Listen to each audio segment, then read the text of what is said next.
The rain had just ended when I opened the kitchen window that morning. The smell of wet earth filled the air, clean and calm, but my heart felt heavy and tired. My name is Clara.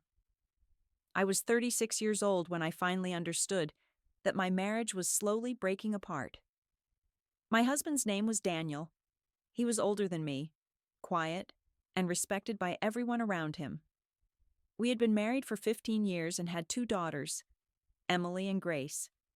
From the outside, we looked like a perfect family. But inside our home, something had been broken for a long time. Every morning followed the same pattern. Daniel left early for work. I stayed home to take care of the children in the house. I cooked, cleaned, and managed everything. I never complained. I believed this was love. Giving, sacrificing, staying quiet even when you were exhausted.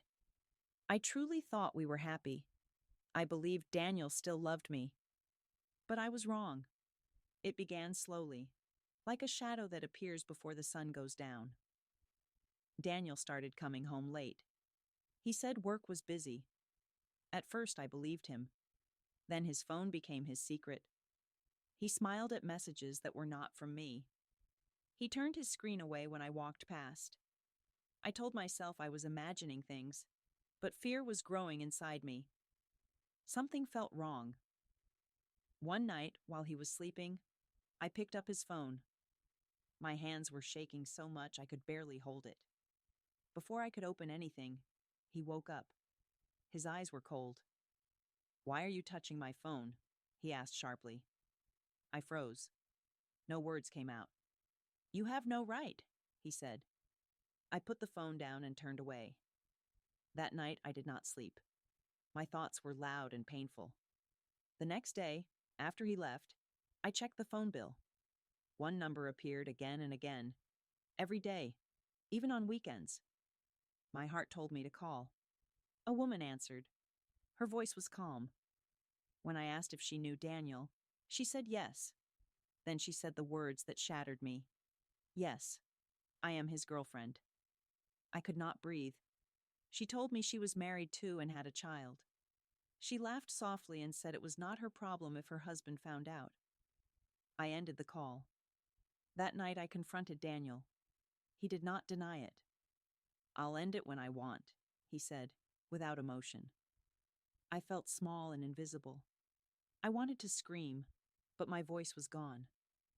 That night I remembered our wedding, his smile, his promises, the day Emily was born and how proud he looked. But the man standing in front of me now was a stranger. I had forgiven him once before. Years ago, after Emily was born, he had cheated. I believed him when he said it was over. I was wrong. The weeks that followed were unbearable. He stayed out late. Sometimes he did not come home at all. He spoke to me with anger, as if I was the problem. He stopped saying my name. I became invisible. Emily noticed. She was 14 and understood more than I wanted. One night she told her father to stop hurting me. He shouted at her. She ran to her room crying. Grace was only 2.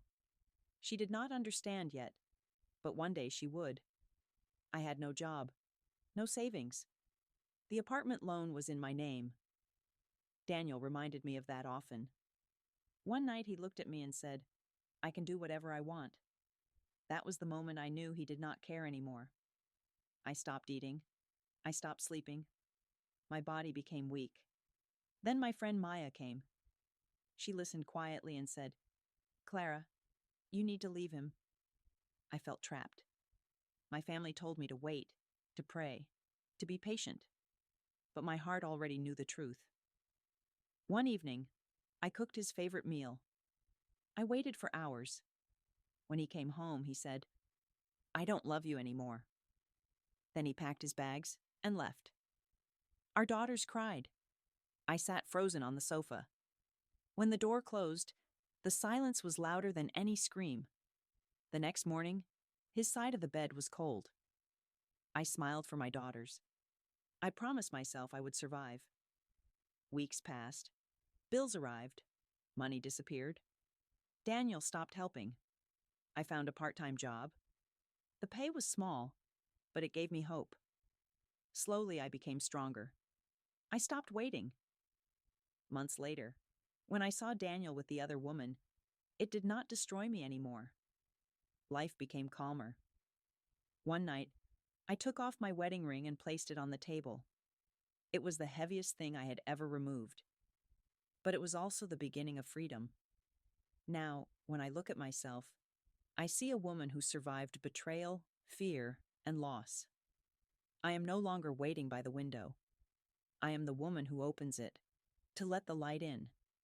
And that is enough.